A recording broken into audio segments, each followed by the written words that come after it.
Hey guys and gals, I'm Stein and welcome to Gamer Domain, the show where I talk about anything game related that I want to. And today I really want to talk about something. Now, recently there was a potential leak on Eurogamer about the upcoming Nintendo NX. For those of you who don't know, next card, Andy.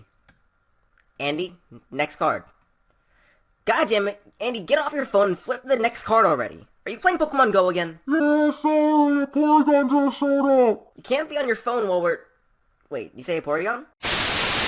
There we go. Okay, now where were we? Oh yeah, for those of you who don't know, Eurogamer is a popular site that usually puts out some good gaming news and updates on things relevant to the community.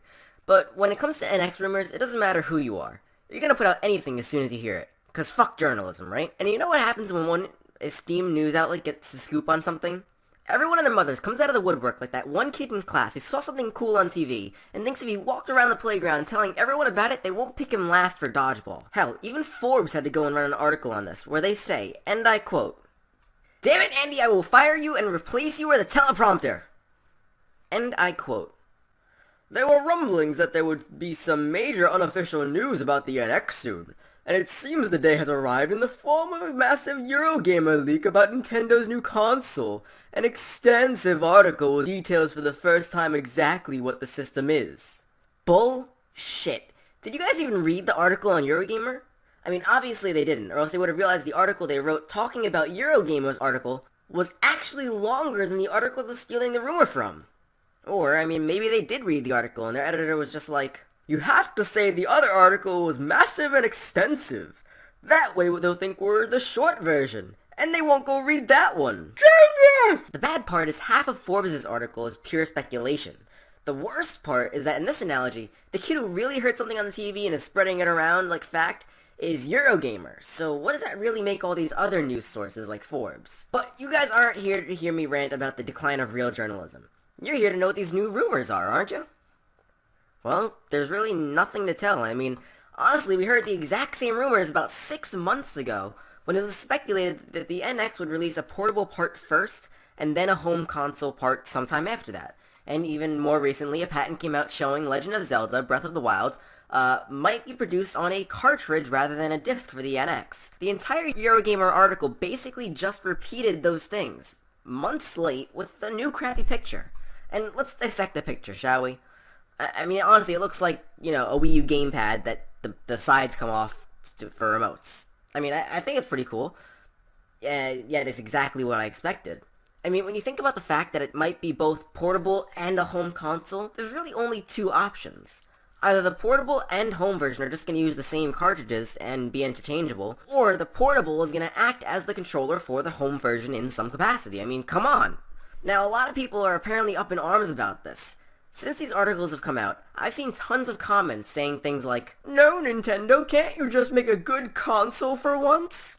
Or my personal favorite, "This is terrifying! Nintendo should release a console for real gamers, not children!" Just shut up already. I mean, come on, everyone was so skeptical of the motion controllers when the Wii first came out, and it wound up being one of the most sold consoles they've ever made. I know the Wii U didn't exactly keep that hype train going, but hey, they have to make a virtual console every now and then, right? And besides, we all know the home version is gonna be able to use another controller type. If there's one thing Nintendo is good at, it's making sure you have plenty of controller options. And to all you people whining about how you won't buy it unless you get a 4K resolution of 60 FPS gaming you feel entitled to, I can tell you right now that unless you have a really high-end gaming computer to run your games on, none of your consoles are currently running a 4K res now, and plenty of games use 30 FPS and you don't even realize it. As it is, Sony and Microsoft are probably gonna only release 4K systems as upgrades to their old systems, and won't be working on a new 4K system for a little while longer. If Nintendo's gonna release a new console now, with a new special gimmick as they always do you really expect them to get ahead of the curve in the graphics department as well? Come on, this is Nintendo we're talking about. When have they ever been ahead in that regard? The NX is probably going to run at 1080p and 60 FPS, the same standard as all other consoles being praised as the best anyway. So why is it that on a Nintendo console, these graphics are pretty much unacceptable? When pretty much every other game console today runs at that level or worse. I mean, come on, it's ridiculous. So, long story short, we didn't really get any new information. We pretty much know what's gonna happen with it. We just don't know when, and Nintendo is still keeping their mouth shut about this as always. So, I mean, in this whole situation, the real winner is Nintendo, because they are the ones getting all this free publicity from people making all these random articles and, and speculation videos about it and things like that. Anyway, this has been A Gamer Domain. I'm Stein. I've been your host. Thank you all for watching. If you can, go ahead and hit the like button for me, because I can tell you right now that I put about 2.5 to 3 hours into this, animating this whole thing, and even me adding this little bit right here at the end that I'm actually saying after I recorded that whole last bit. It's going to take me another like half an hour or so at least to animate. So please go ahead and subscribe if you want to see more of these, and hit the like button, leave a comment down below, because it will all incentivize me to make more Gamer Domains in the future, and I really want to do more of them. So let me know what you guys think. Thank you all for watching.